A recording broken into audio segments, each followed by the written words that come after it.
सबैमा नमस्कार। जिन्दगीको राय शीर्षकमा दिपा पात्रलाई राखेर मैले आज एउटा कथा निर्माण गरेको छु। तपाईँ भने मलाई सुनेर साथ दिनुहोला। रातको प्रहर सारा संसार निधाइरहेको बेला दिपा भने आँखामा कता कता हराए चाहिँ झ्याल बाहिर जुनलाई हेरिरहेकी थिइन्। चिसो सिरेटोले उनको अनुहार छुँदा उनलाई आफ्नै अतीतको याद आयो। 5 वर्ष भयो जीवनको रथ सँगै उडाउने सारथीले यो संसार छोडेर गएको। सिन्दुर रङ पुछिँदा समाजले उनलाई एक्लै हँसाएर अपूर्णको बिल्ला भिराइदियो। तर दिपाको मनले सधैँ एउटा गीत गुनगुनाइरह्यो। सिन्दुर झर्यो भन्दैमा जीवन त झार्दैन, मुटुको धड्कन कसैको आँसुले मर्दैन।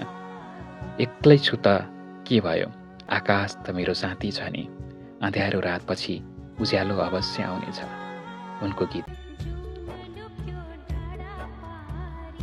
लोग्ने मान्छे बिनाको जीवनलाई यो समाजले शङ्का र दयाको चस्माले हेर्छ। कसैले बाटोमा जिस्क्याउन खोजे, कसैले कमजोर ठानेर हेप्न खोजे। तर दिपाले रोएर समय बर्बाद गरिनन्।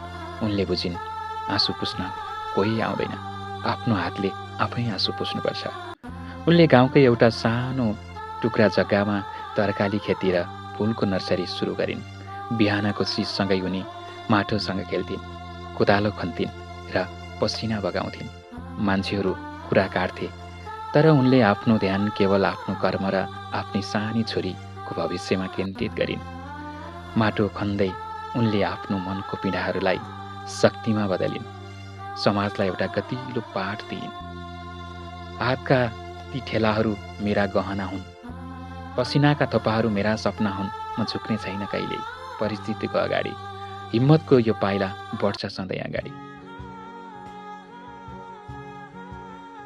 सफलता र गौरवको दिपाको कथा। आज दिपाको त्यो सानो नर्सरी एउटा ठुलो व्यवसाय बनेको छ। उनी आफै मात्र आत्मनिर्भर भएनन्, गाउँका अन्य 5 जना एकल महिलाहरूलाई पनि उनले रोजगारी दिएकी छन्। आज उनलाई कसैले बिचारा भन्दैनन्।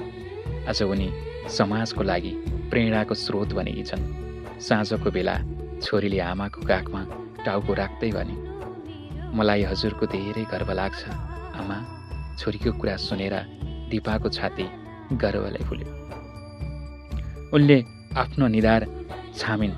त्यहाँ रातो सिन्दुर थिएन, तर आफ्नो पसिना र मेहनत कमाएको स्वाभिमानको एउटा अदृश्य र चम्किलो रङ थियो, जसलाई यो संसारको कुनै पनि आँधीले पुस्न सक्दैन थियो।